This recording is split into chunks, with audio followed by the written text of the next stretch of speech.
Hello, everyone. Thanks for joining me today.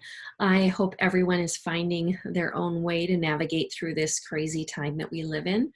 Before we get started, I'm going to take a moment just to share my screen with you so you can see what we are going to be talking about today.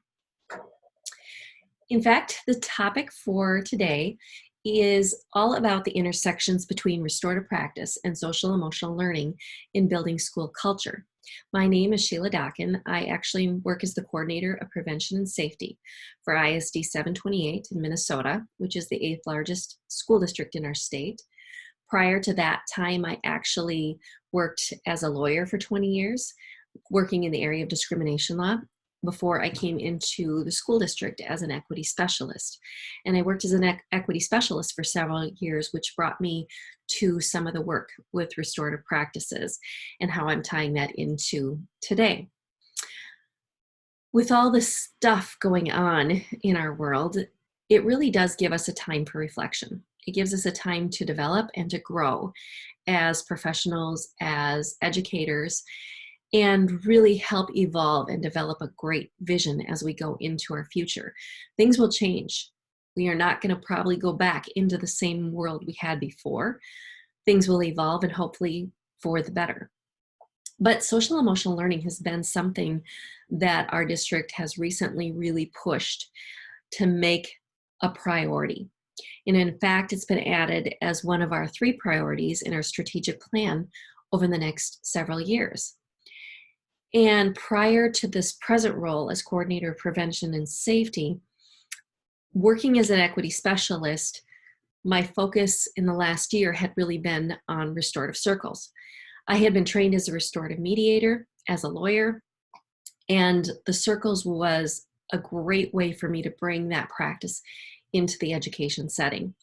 In my new role as coordinator, one of my priorities is actually organizing and developing and moving forward our social emotional learning initiatives.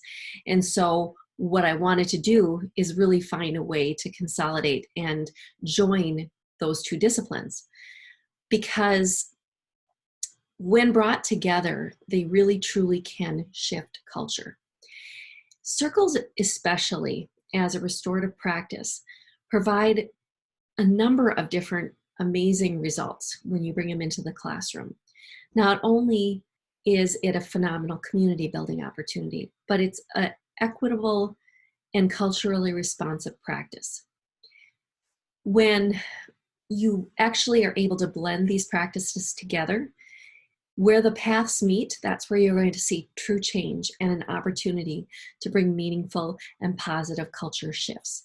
So that's really my focus today, is how to blend those 2 disciplines by finding the intersections that strengthen their implementation.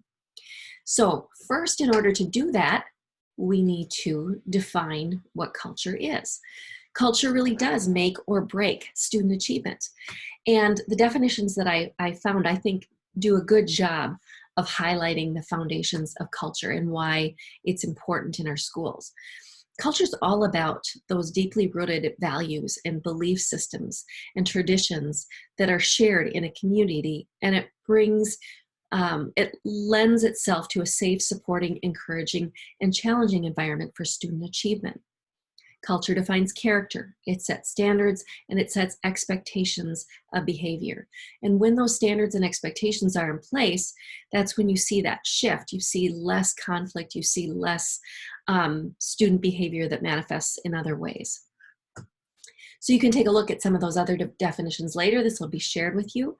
But it takes steps to build a really strong cultural foundation. It's not enough to simply wish for the best. We really truly need to be intentional and ensure that we're approaching our school climate from many different lenses.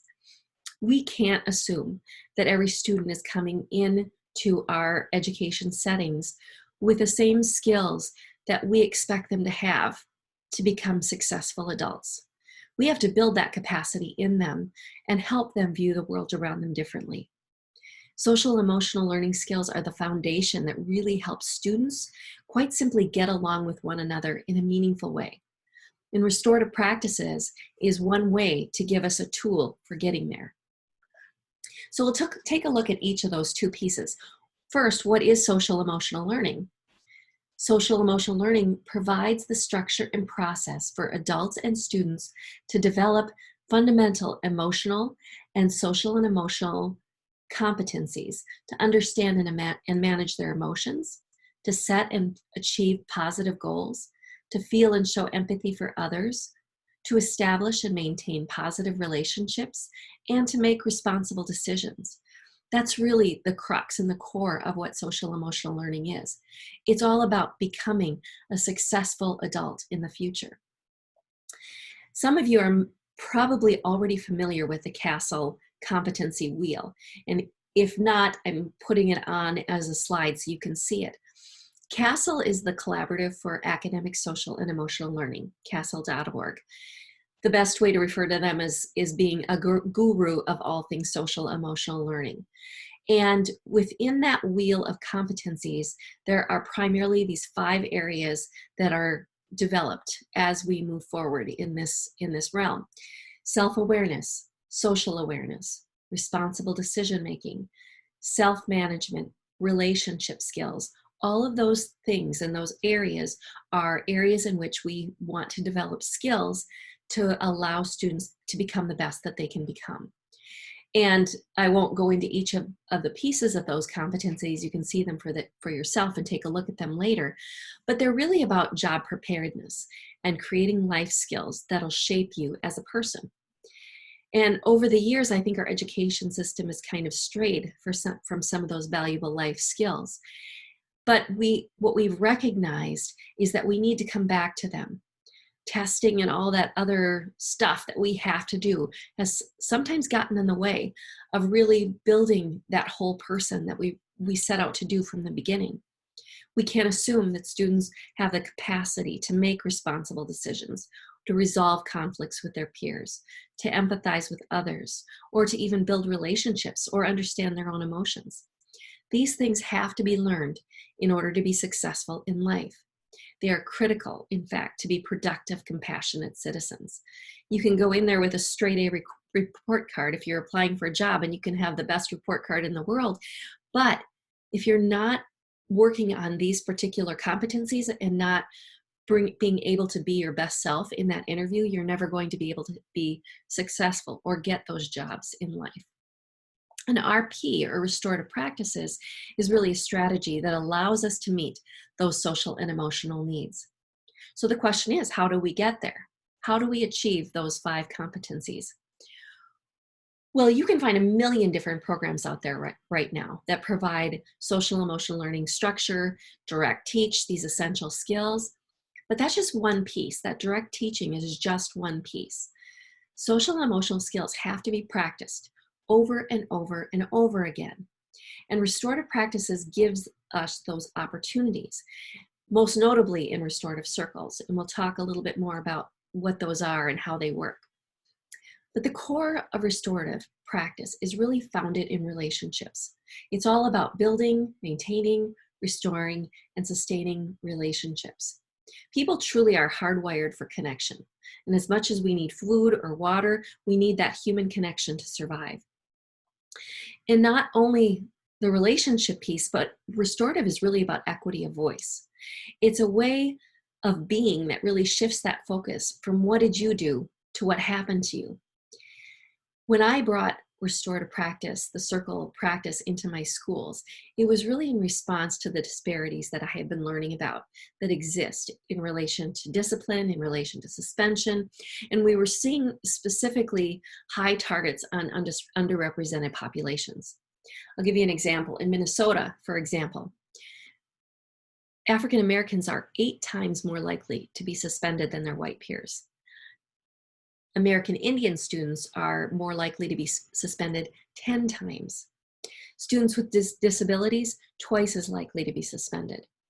And so as I was learning and viewing these inequities and disparities, I wanted to find something that can bring in that equity of voice, because so often people feel disconnected, especially if they don't resemble the dominant culture in the classroom. They don't feel connected. They don't feel a part of that community.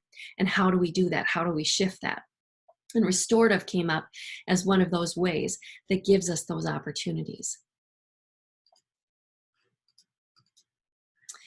It switches from the shift, it switches to that shift in thinking from a traditional punitive response where we punish for the act rather than figuring out what went wrong. It goes from what is wrong with you to what happened to you.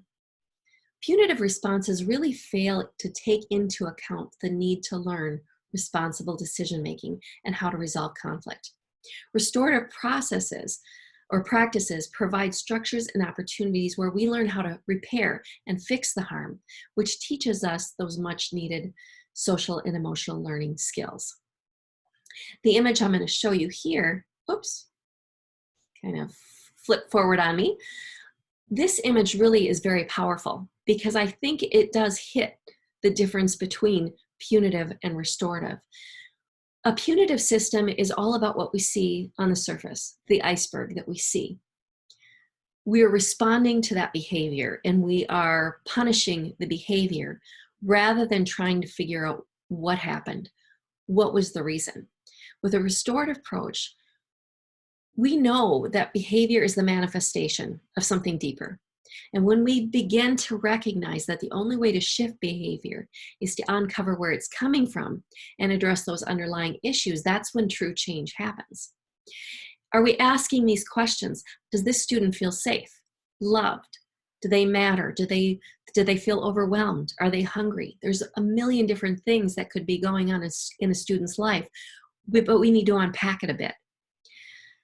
But going into those questions, it doesn't mean we don't hold students accountable. And sometimes there is a misconception that if we shift to restorative, there's no accountability. And in fact, I think the opposite is true. When we are using a punitive response, there really is no accountability. There is a punishment. That student might be out of the school, might be suspended, but there's no accountability. Accountability is about fixing, repairing. And that's what restorative does. It allows that opportunity to repair the relationship, restore the relationship, fix the harm. And those are the keys for shifting behavior and for allowing that student to become a more productive citizen as we move forward in life.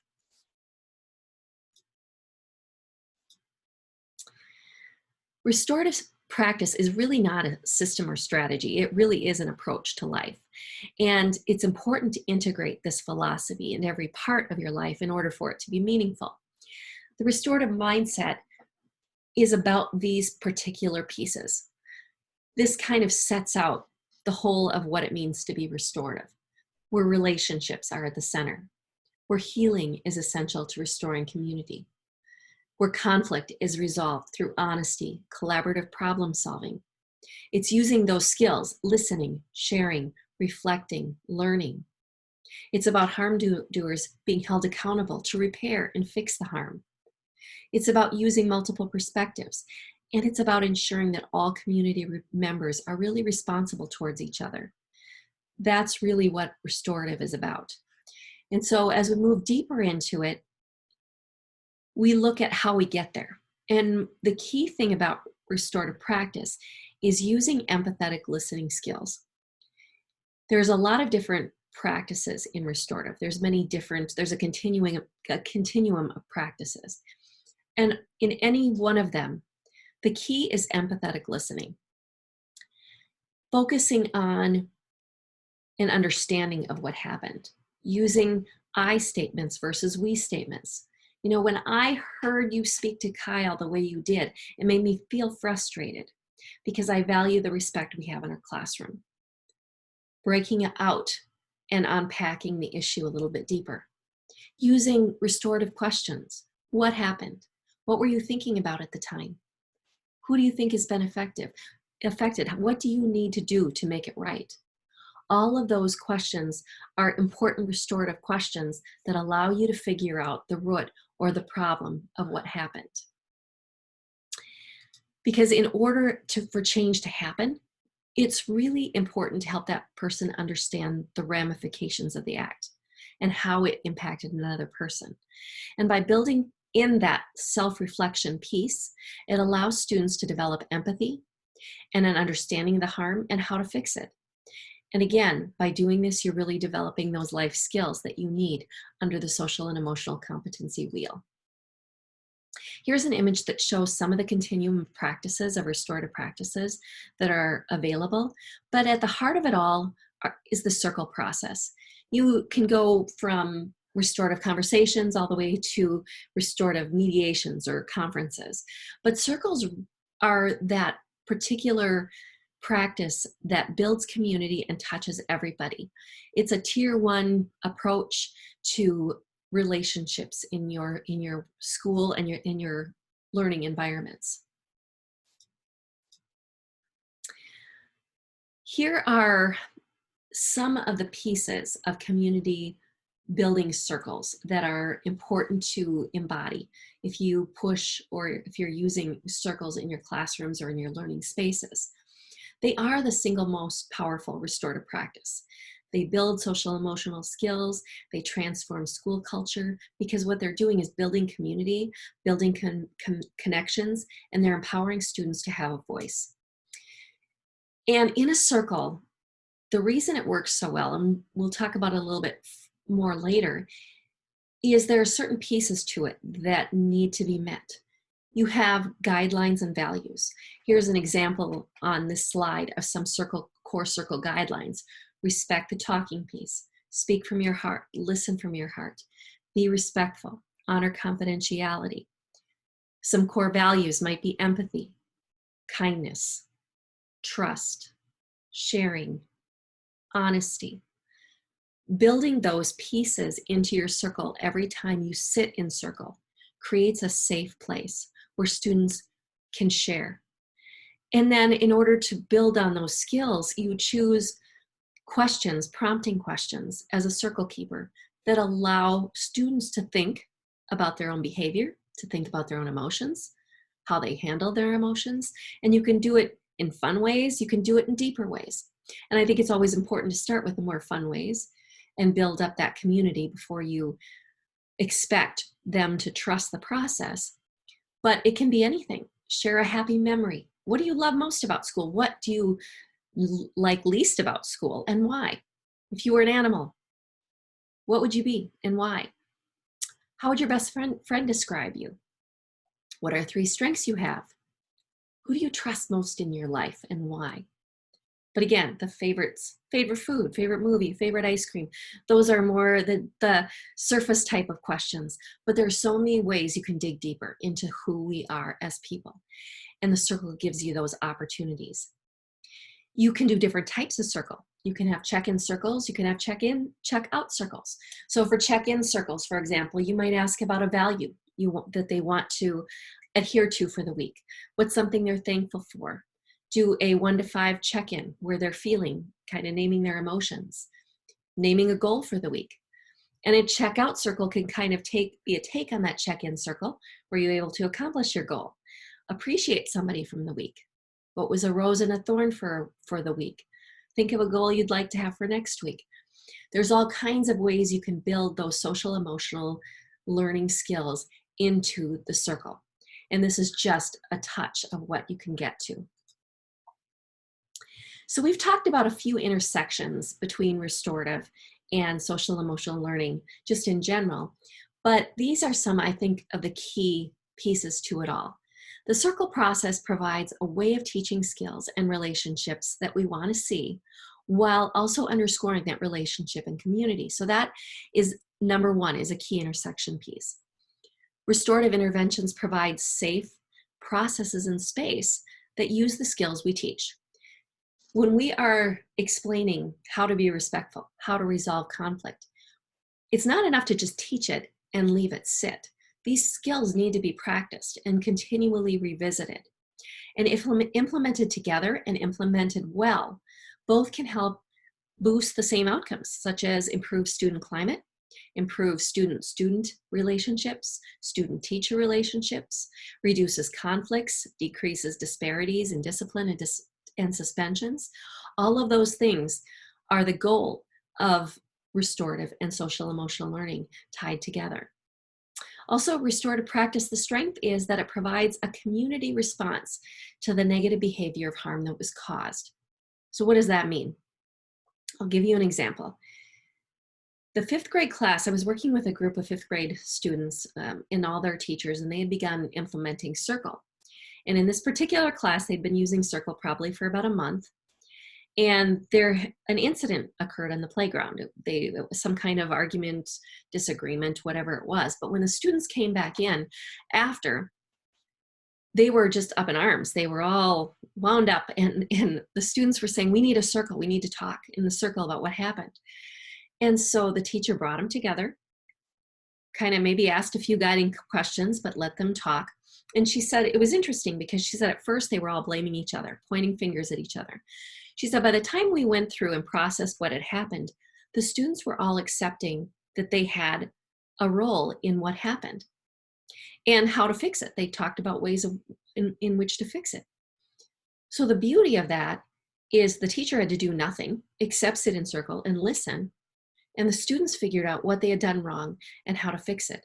She didn't need to discipline anybody. She didn't need to suspend anybody.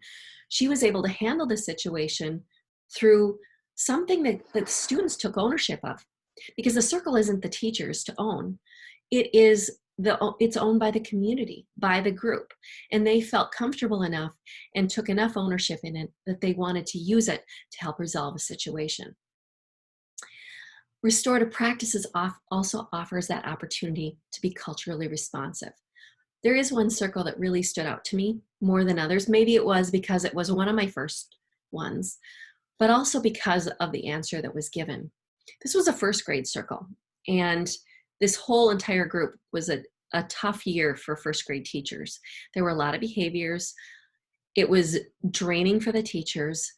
Certain students were really taking all of their time. Others were being neglected because there was so much response to behavior.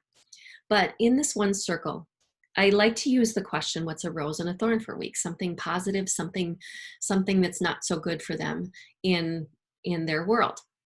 And there was an Hispanic student that was in this class, really sweet, shy kid. His response that he said to what his thorn was for the week was that he felt invisible. What a powerful word. I mean, this is a first grader, and he notices when he's not being seen. But that circle, it also gives everyone the chance to find where people are feeling lost, where people are feeling neglected. And it builds empathy, it builds understanding. And we get to learn about other people, other traditions. Another circle that stands out to me, it was another fifth grade class. And the teacher had prompted the question, this was the prompt for the day, is what rule or law would you like to see changed? And there was an American Indian student who had referenced fishing rights. And he also shared about tobacco use in their culture. And the circle provided the student a beautiful chance to share something that was important to his culture. In traditional classrooms, we don't often see those opportunities, or opportunities for the other classroom, the rest of the students, to hear about somebody else's culture in such a personal way.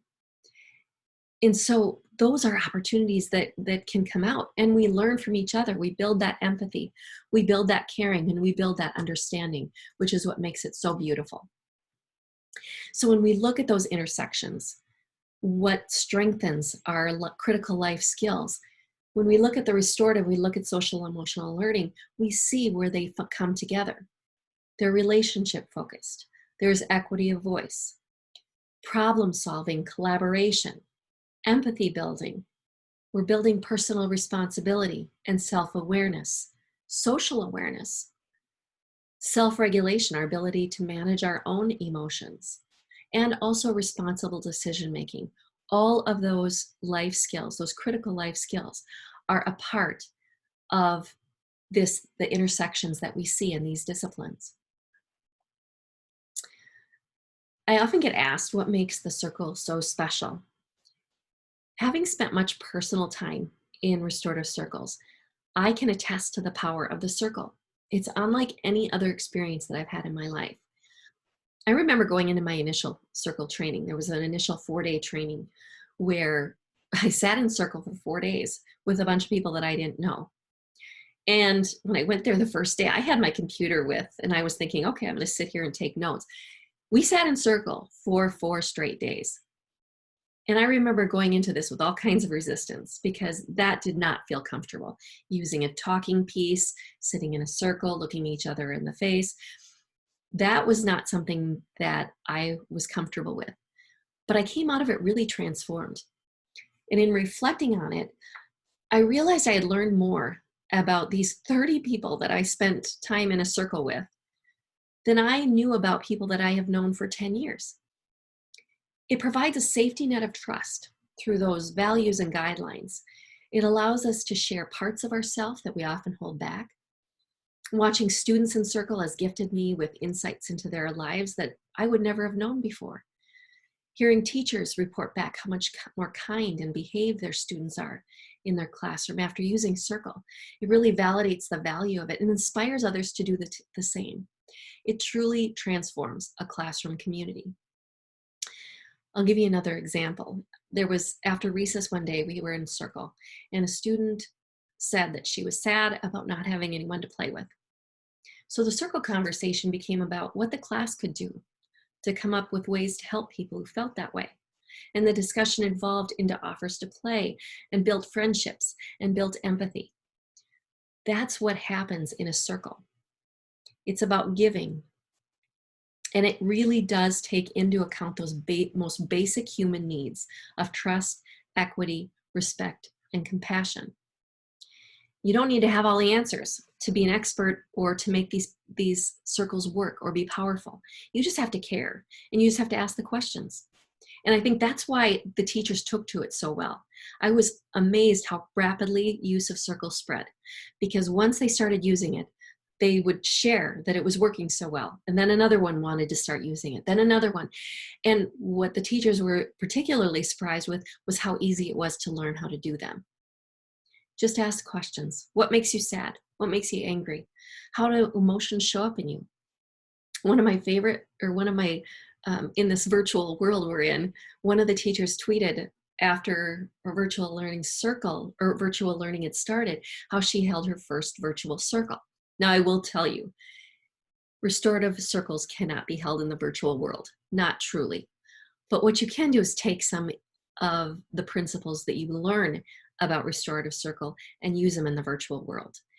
And so the great thing for this teacher, she'd already built capacity because she'd been using circles all year already. So the students were very familiar with their restorative circles and they loved them. This was a big part of what they do. So she'd had this circle online and she was thrilled because they all showed up.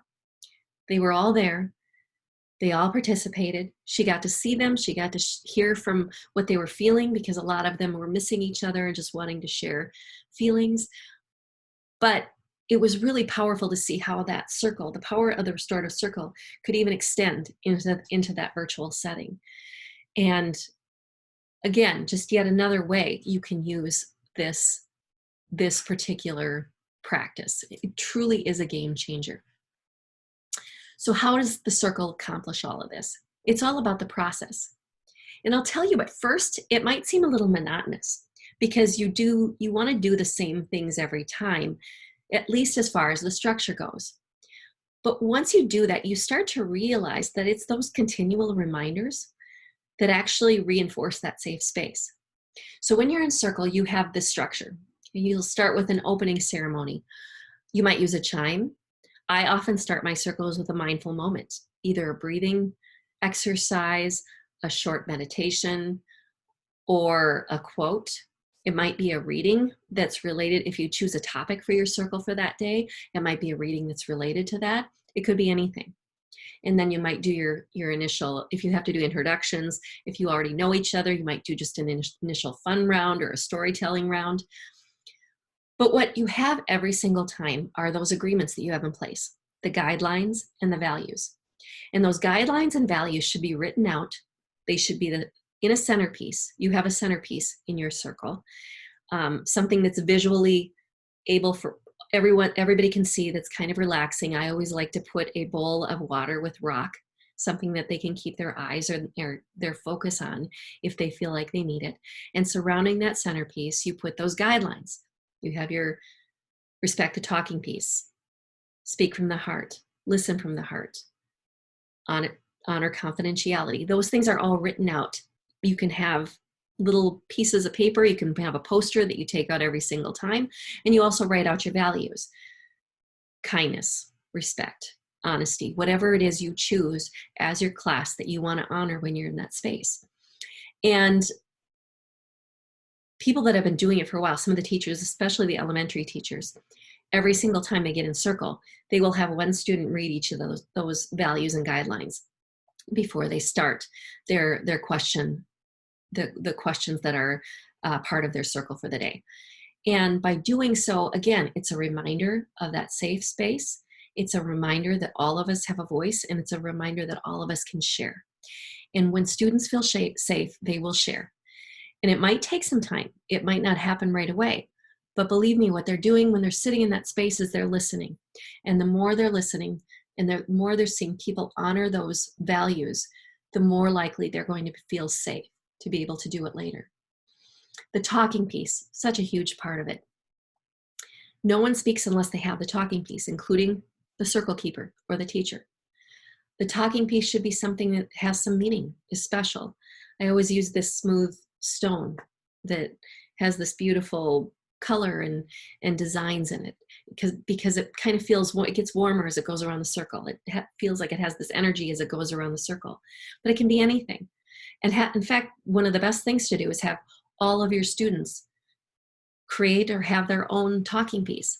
And if you're in school, have them bring them into school, and they can use that, or we can use that. They can share their story of their talking piece and use that for the day. If you are trying virtual circles just to see how it works, each student can have their own in place and share the story of what that talking piece means to them. And it can bring about conversation. It's a good way to start circle, is by just honoring that talking piece and talking about it. Listening is the biggest part of circle. We spend most of our time listening. And that is a tough skill, especially in the elementary setting. So you might need reminders about making sure that we're really paying attention, that we're listening with our whole body. But what a great skill to be taught, that listening skill. And it gets easier as you go on because they become more and more used to it. So that's really how the circle can accomplish so many great things. I threw in this slide because I think it's a great visual representation of some of the intersections between restorative and social emotional learning. I know it's hard to see. You will have access to this presentation so you can take a look at it yourself. But what it is a second step handout. And if you're not familiar with second step is a curriculum that direct teaches social and emotional learning skills. So some of the things that we've talked about as far as learning how to make appropriate decisions, or about bullying, or different topics like that, they would be a part of the second step curriculum. But you can see on the left column there, it has restorative practices. And some of the things it does: creates trust, demonstrating empathy, being respectful. And then it will go through and it checks off what lessons or skills and concepts that are taught in second step directly correlate to what's happening in restorative practice. And so you can see how many things can be accomplished with restorative. You can have a million different strategies out there, or circle, because circle really covers so many different pieces of social emotional learning. You don't need to have multiple different practices that you're implementing every day. The use of circle alone is going to touch on many of those social emotional competencies every single day. And that's what's great about it. I've also added some reflection questions for you to take and consider. And I hope that maybe you get some time at the end of this presentation to reflect on some of these things, thinking about how restorative practice could work in your world, and how it can support your social emotional learning initiatives. And it's all about building, again, a positive, safe culture in your learning environments. So think about those things as you move forward. Culture is defined by the people who make up the community. Their approach to relationships, their approach to situations, it's the heart of whether or not that culture will be one where people thrive or people fail. A supporting, caring, empathetic community is so important to developing that type of positive culture. Restorative practice and social emotional learning are foundational for building the skills that students need to thrive because they integrate practices and strategies that bring out the best in each other. I did add a list of resources that you can tap into and take a look at to see if you want to learn more about circle process. Some great information here, and it doesn't take much. It's not complicated.